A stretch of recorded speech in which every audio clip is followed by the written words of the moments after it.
Muito bem-vindo, Tarcísio, tudo bem? Prazer recebê-lo aqui hoje no programa. Bom dia, Adri, bom dia, Glauco, bom dia, Ivan, bom dia, galera que está nos assistindo. Que bom poder estar aqui conversando com vocês sobre os assuntos do momento, sobre a pauta, sobre a campanha aqui no Rio de Janeiro. Vamos que vamos. Muito obrigado. Aí. Começar com a pergunta sobre a decisão de ontem no Supremo, Tarcísio. A gente já viu logo após a decisão que descriminalizou o porte pessoal de maconha, o Lira criando uma comissão na Câmara, o Pacheco criticando a decisão. Eu queria que você falasse para a gente como que vai ser agora no Congresso. Como que essa discussão vai se dar? Qual que é a sua avaliação? Olha, essa proposta de emenda constitucional, a tal PEC 45, ela já estava tramitando, ela havia passado, né, pela Comissão de Constituição e Justiça da Câmara dos Deputados, né? Nós já tínhamos feito parte do debate disso e sabíamos que essa comissão especial para analisar a PEC seria instalada mais cedo ou mais tarde, porque ela faz parte da pauta dessa extrema-direita fundamentalista, bolsonarista, com apoio em vários setores do Centrão, e que nessa disputa de poder, né, e também de egos que o Congresso Nacional faz em relação ao STF, essa seria uma resposta previsível na medida em que o STF cumprisse a sua função e avançasse naquilo que nós temos dito, né, ou seja, a lógica, né, de que não é crime, né, o porte de maconha para uso pessoal, é que, de fato, o legislador não havia detalhado e definido o que era a diferenciação objetiva entre o que é o usuário do que é o traficante. Tanto nesse ponto de vista, eu nunca vi nenhum problema no STF ao analisar à luz das decisões já proferidas e à luz da legislação, definir aquilo que não está definido pelo legislador.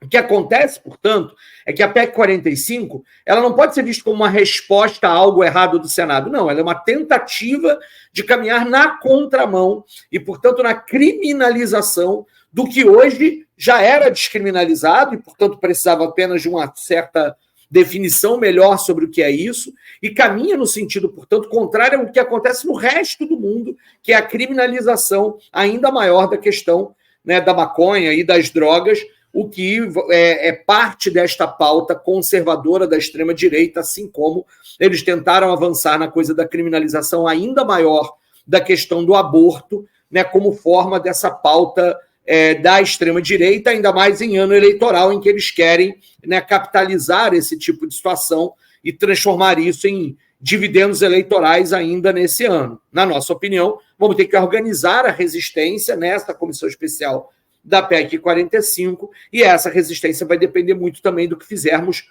no conjunto da sociedade sobre o que significa esse tipo de iniciativa da extrema-direita e do Centrão. Glauco? Tarcísio, boa tarde. Vou fazer duas perguntas em uma para você. Primeiro, a respeito da sua pré-candidatura à Prefeitura do Rio, né? Quais seriam os seus principais motes de campanha hoje? E também outra relacionada à questão da violência política, que a gente sabe que é muito forte no Rio de Janeiro, não só no Rio, mas em diversas cidades do Brasil, né? No início do ano, inclusive, 50 locais de votação em regiões controladas pela milícia foram alterados pelo TRE. Eu queria saber, então, dessas duas coisas, como é que vai ser fazer essa campanha dentro desse contexto de violência política e de interferência de organizações criminosas no processo eleitoral do Rio? Excelente pergunta, Glauco. Acho que o tema da milícia será um dos temas em que nossa campanha vai pautar. Ele precisa ser pautado, precisa estar num dos centros do debate. Eu vou chegar nele, e aí, inclusive, com essa pergunta mais de método, ou seja, como é que se faz campanha nesse contexto. Mas nossa campanha tem pautado pela perspectiva de que nós defendemos, estamos no momento de construir um programa, né? Estamos ainda nesse processo da pré-campanha, ainda não é campanha eleitoral, mas temos percorrido a cidade e feito encontros temáticos para elaborar um programa que tem 3 eixos principais. Na nossa opinião, o Rio de Janeiro precisa de uma verdadeira revolução urbana no sentido inverso do que a atual prefeitura faz, ou seja, é preciso enfrentar a desigualdade. O Rio de Janeiro é uma cidade profundamente desigual. Pesquisa da Câmara de Vereadores do Rio de Janeiro recente apontou que 500 mil pessoas, 500 mil de pessoas, têm insegurança alimentar, e uma parte significativa delas insegurança alimentar severa na cidade do Rio de Janeiro. O Rio de Janeiro, portanto, precisa de uma política urbana que pense em moradia, trabalho, transporte, como foco em enfrentamento à desigualdade. No lugar desta política urbana que a gente tem hoje, que é a ideia de uma cidade para o mercado, numa cidade o tempo inteiro à venda, numa cidade em que aqueles que podem pagar vivem bem nela, mas a pobreza não é enfrentada e, portanto, há todo um elemento disso. Portanto, um primeiro eixo que é essa revolução urbana. O segundo elemento é aquele que nós chamamos de uma revolução educacional. A gente viu durante muito tempo, e sabe que esse debate é no país inteiro, essa extrema-direita bolsonarista que ataca o professor, que ataca as escolas, que ataca a ciência, que constrói uma sociedade de ódio, de vigilância, de medo, de intolerância, de mentira. A educação é o remédio para isso. Apostar na questão da educação como um elemento central, dando poder ao professor, respeitando o professor e o profissional da educação, dando condições de trabalho, fazendo com que o ato educativo seja um ato emancipatório, é fundamental. E um terceiro elemento, que é a questão da chamada revolução ecológica ambiental. É preciso colocar no centro do debate a questão do colapso climático global e como é que as cidades vão enfrentar isso. O Rio de Janeiro, que é uma cidade que tradicionalmente lida com a questão das enchentes, pessoas morrem aqui todos os anos por causa disso, precisa entender não só como é que se adapta, a questão da adaptação da cidade a essa nova forma de lidar, de que o planeta reage à nossa intervenção no próprio planeta, como liderar um processo de transição ecológica e energética. São as três grandes revoluções. Agora, o tema da milícia surge como um tema central justamente por quê? Porque, de um lado, na divisão aqui dos eixos políticos na cidade do Rio de Janeiro, você vai ter uma candidatura do bolsonarismo, que é um setor que homenageia a milícia, que emprega a milícia nos seus gabinetes dos seus parlamentares, que naturaliza a milícia, que acha que milícia não é isso tudo, que já tentou legalizar as milícias, portanto, uma candidatura que certamente será miliciana na essência. Mas há também a candidatura do atual prefeito, que precisa responder sobre essas questões, né? Brazão, aquele que hoje está preso por ter sido mandante do assassinato da Marielle, foi secretário de ação comunitária do Eduardo Paes até um mês antes de ser preso. Né? O Júnior da Lucinha, filho da Lucinha, madrinha da milícia, era secretário até outro dia, se compatibilizou para ser candidato, mais uma vez, a vereador. Eduardo Paes não enfrenta a questão da milícia. Portanto, na nossa opinião, esse é um ponto central, porque ele diz muito a respeito do debate da questão da segurança pública e do domínio de territórios e das políticas públicas e da liberdade e garantia de direitos, que são os elementos centrais que a gente quer colocar na nossa campanha. E aí é verdade. Como a gente vai, inclusive, colocar a milícia no centro, né, do processo de campanha e do programa, nós estaremos numa situação delicada do ponto de vista de segurança. A milícia assassinou uma de nós, Marielle, para que a gente não fizesse o que vamos fazer agora, enfrentar e colocar e apresentar à cidade um programa de enfrentamento à milícia. Isso significa que nós temos que tomar todas as medidas de segurança possíveis e, ao mesmo tempo, significa que a gente precisa garantir e ter muita estratégia para a circulação de ideias que não sejam, muitas vezes, a circulação do candidato em alguns territórios. Isto é um dilema para a democracia que nós vamos enfrentar denunciando, nós vamos ter que enfrentar com muita estratégia política e de comunicação, porque as pessoas circulam pela cidade, as ideias circulam pela cidade, e a gente vai ter que lidar com este tipo de situação, cobrando do poder público a garantia para que a gente possa continuar fazendo as eleições. Mas deste ponto a gente não pode recuar, nós não vamos recuar do debate do enfrentamento às milícias, para que, então, a gente consiga chegar a um lugar ou outro. Nós não vamos fazer alianças com as milícias. Para nós, com milícia, não tem jogo. E está na hora da esquerda entender este processo e conseguir consolidar um programa e levar essa questão adiante. Na nossa opinião, isso é crucial para a cidade do Rio de Janeiro hoje. Ivan.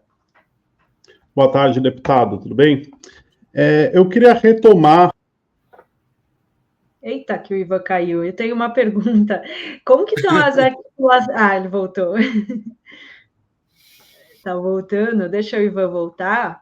Eu queria perguntar como estão as articulações com o PT, Tarcísio. Eu li ontem que o PT liberaria a sua base para apoiar a candidatura do Tarcísio, porque tinha também a discussão se o PT seria vice na chapa do Eduardo Paes. Explica para a gente como estão essas articulações.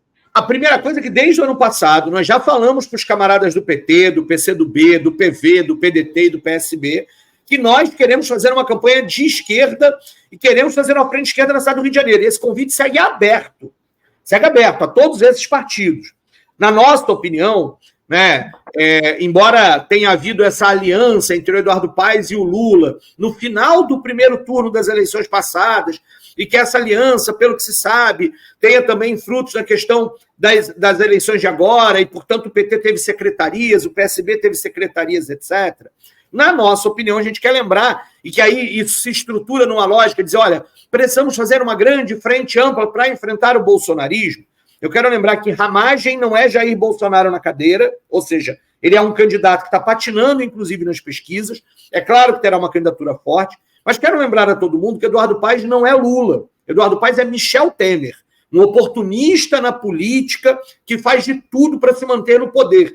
E na primeira hora ele vai trair os princípios da esquerda. Aliás, princípios da esquerda que ele nunca teve, né? Votou e liberou sua base para votar no impeachment da Dilma em 2018, quando o segundo turno era Haddad ou Bolsonaro. Ao ser perguntado no debate do SBT, ele lá respondeu, eu prefiro o programa econômico do Paulo Guedes, por isso vou votar no Bolsonaro. Em 2018, portanto, um elemento que a gente tem alertado ao conjunto da esquerda no Rio de Janeiro é sobre em que bases são feitas essa tal aliança de uma frente ampla sobre isso. A eleição no Rio de Janeiro vai ser uma eleição de 2 turnos. Isto significa que, como é que a gente imagina a esquerda? Uma esquerda subordinada, aberta? Não. E aí o que a gente quer dizer, inclusive, da possibilidade da esquerda estar no segundo turno para enfrentar o debate de cidade contra o Eduardo Paes. Eu fiz 15% de votos na cidade do Rio de Janeiro nas 2 vezes que fui candidato a governador. Marcelo Freixo foi ao segundo turno com 17% aqui na cidade do Rio de Janeiro. Portanto, há um espaço em todas as últimas eleições, a esquerda, que esteve dividida, mas somando, chegaria ao segundo turno. Por que não vai acontecer agora em que a esquerda pode estar unificada? E esse elemento, para nós, é um elemento central. Nós precisamos enfrentar. Eduardo Paes não é um candidato antifascista. E esse debate a gente tem feito com os camaradas, com as direções e com os militantes desses partidos. E o que a gente nota é que setores, tanto do PT e do PCdoB, sobretudo desses 2 partidos, reconhecem esse debate e sabem que tem identidade muito mais com o que a gente vai fazer na campanha do que com o Eduardo Paes fará na campanha. E isso é inevitável. Setores desses partidos já se deslocaram para a nossa candidatura. Nós topamos aliança formal, mas os setores vão se deslocar para cá. É inevitável que setores, por exemplo, vinculados ao servidor público, foi massacrado pelo Eduardo Paes durante todos os 3 mandatos dele. Como é que esses setores vão apoiar o Eduardo Paes agora? Não dá, não cabe. Porque Eduardo Paes, de novo, é Michel Temer, é neoliberalismo autoritário, não é uma candidatura e não é um programa de esquerda para a cidade do Rio de Janeiro. Colocou o licenciamento ambiental subordinado a uma ideia de desenvolvimento econômico, no meio do caos que a gente vive na questão climática ambiental hoje. É um prefeito bom de marketing, tem muito dinheiro público para fazer propaganda pública da sua própria pessoa e das suas realizações. Mas é só isso. Eduardo Paes é um bom cenógrafo e não um bom prefeito. E a gente vai discutir esse elemento da cidade do Rio de Janeiro. E aí, o que a gente tem feito é falado com os setores desses partidos e com as direções desses partidos que nossa candidatura será uma candidatura da base de apoio do governo Lula. Nós não vamos esconder que somos uma candidatura de esquerda. Faremos um elemento de esquerda e todo mundo que vier pode vir. Vem que o muro está baixo, aquela velha frase que a gente fala nessa história toda. E aí, é claro, na conversa que tive com a presidenta do PT, Gleisi Hoffmann, ela reconhece uma série de coisas disso. Até porque todo mundo a essa altura já sabe, até as pedras da Cinelândia sabem, que o vice de Eduardo Paes vai ser alguém da panelinha dele. Eduardo tem um projeto de poder e um projeto que é individual, que tem muito de arrogância nesse processo. E, portanto, como ele imagina que vai ser governador daqui a 2 anos, quer deixar na vice alguém da turma dele para continuar controlando o orçamento da cidade, para continuar controlando esta cidade. Todo mundo sabe que não será alguém de outros partidos nessa história. Até porque o Eduardo hoje, recentemente, só faz acenos à direita. Ele vai mesmo, de fato, ele quer assumir, né, que o PT estará na sua chapa, quando ele, na verdade, faz lá todo o carinho para trazer o Ottoni de Paula, um bolsonarista dos mais virulentos nesse processo, para ser seu coordenador de diálogo com os evangélicos, isso não faz o menor sentido.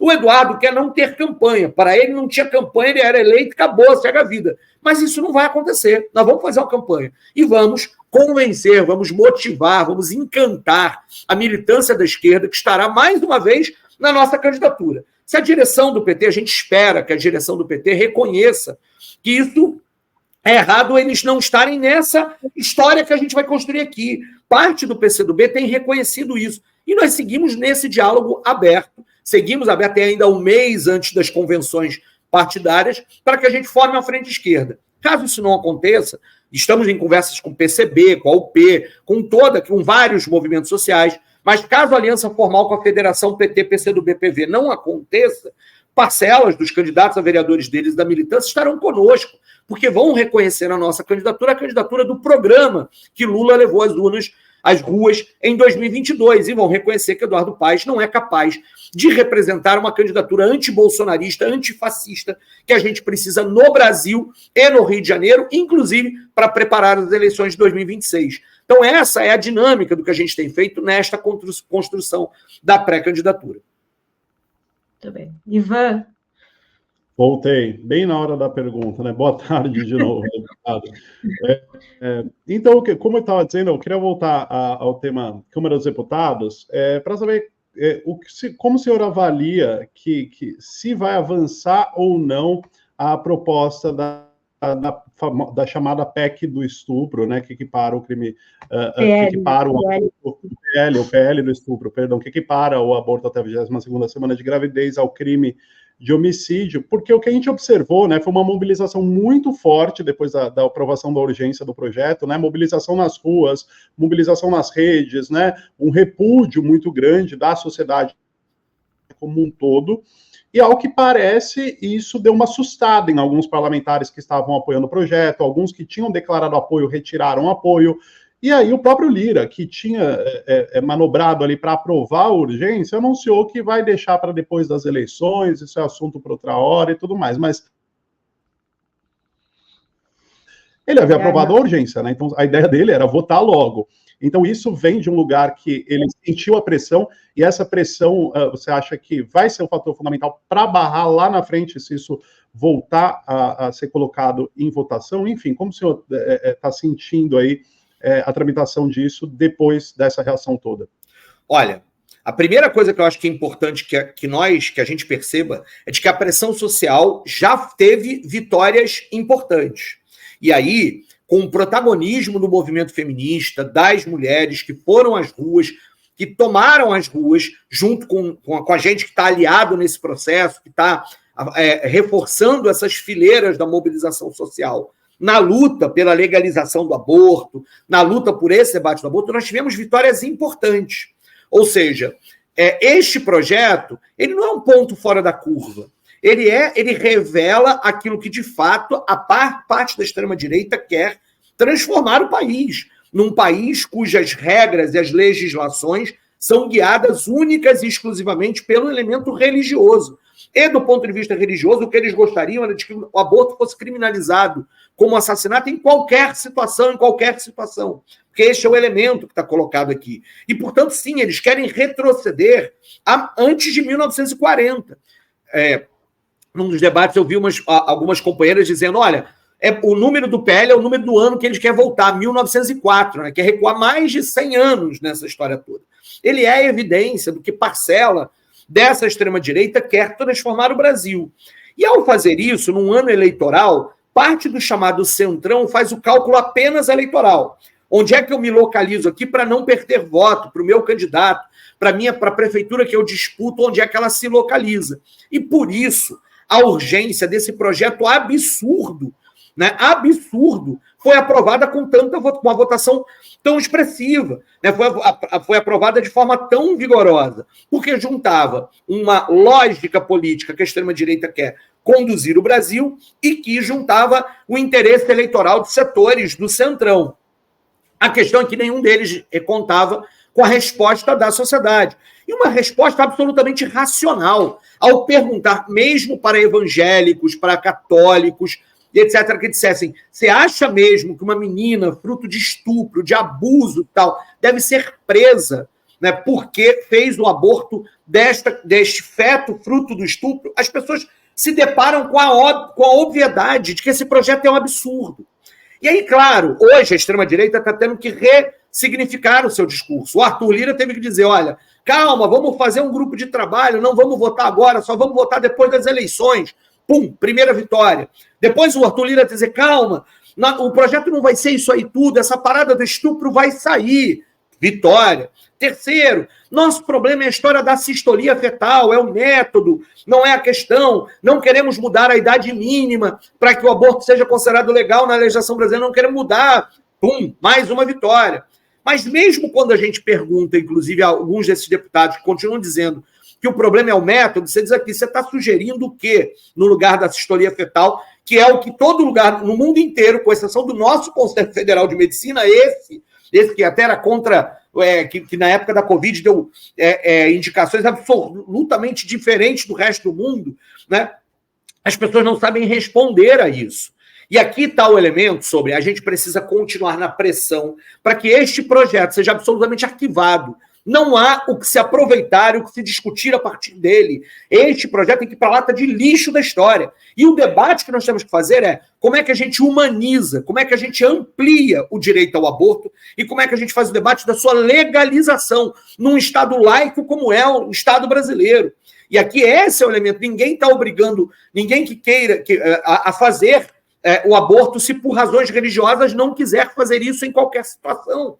Mas a verdade é que hoje pessoas e mulheres de classe média, de classe A, né, de maior poder aquisitivo, fazem, mesmo de forma ilegal, aborto e não correm tanto risco de vida quanto as pessoas pobres, que ao não terem acesso a esse tipo de situação, continuam a fazer o aborto e morrerem nas mesas desses procedimentos sem qualquer condição. É um debate sobre saúde, sobre condições de vida, sobre desigualdade, sobre a lógica do machismo estrutural, sobre o debate como isso tem acontecido no resto do mundo. Esse é o debate que as ruas foram capazes de recolocar, pelo menos em parte, em pauta nesse momento. Inclusive o debate sobre o acesso ao aborto já considerado legal. Eu quero lembrar que aqui no Rio de Janeiro, quem apresentou um projeto de lei para humanizar, ampliar e esclarecer o direito ao aborto legal foi Marielle Franco, aquela que foi assassinada pela milícia, e que agora minha querida companheira Mônica Benício, viúva de Marielle Franco, tentou colocar para votar de novo, e todos os partidos foram contrários, né? Infelizmente, até os nossos camaradas do PT resolveram não querer muito votar, o que era apenas garantir informação e condições para que o aborto legal acontecesse. E a gente precisa avançar nesse debate agora, aproveitar esse debate, retomá-lo, perder o medo de enfrentar os temas políticos, os temas que nos localizam, os temas que nos identificam. Porque a extrema-direita não só não tem medo disso, como ela faz disso a sua principal plataforma. E a gente fica, não podemos falar disso, porque pode perder voto, podemos perder história, e a gente não enfrenta o debate. É claro que existem inúmeros debates, e a gente tem que sempre tentar ser pedagógico, didático, né, pautar as coisas, mas o que, na verdade, muitas vezes tem pautado parte de nós da esquerda, e eu me incluo nesse processo, não é uma questão de que eu fico apontando para os outros o tempo inteiro, mas que a gente não tem refletido com a profundidade necessária para isso, é de que a gente, com medo dos debates ditos polêmicos, não os faz como eles devem ser feitos. Espero que este debate, quando a gente enterrar de vez o PL 1904, isso sirva de lição para nós, porque a gente é capaz de debater com a sociedade aquilo que a gente acredita, porque sabe que vai melhorar a vida das pessoas, e a gente deve seguir enfrentando. O debate da questão, né, da descriminalização do porte de maconha para o uso pessoal e o debate do PL 1904, eles são de assuntos diferentes, a gente sabe disso, mas eles são similares nesse ponto em que a extrema-direita está imaginando que ia ganhar de lavada e não está ganhando de lavada. Significa que a gente tem espaço para crescer e que a gente tem espaço para fazer debate. Muito bem. Tarcísio, muito obrigada, viu, pela entrevista aqui hoje. Obrigada por estar aqui conosco. Já vou dizer até a próxima. Até boa tarde para você. Boa tarde para todo mundo que nos assistiu e contem comigo e vamos que vamos. Grande abraço. É isso aí. Obrigada. Tchau, tchau.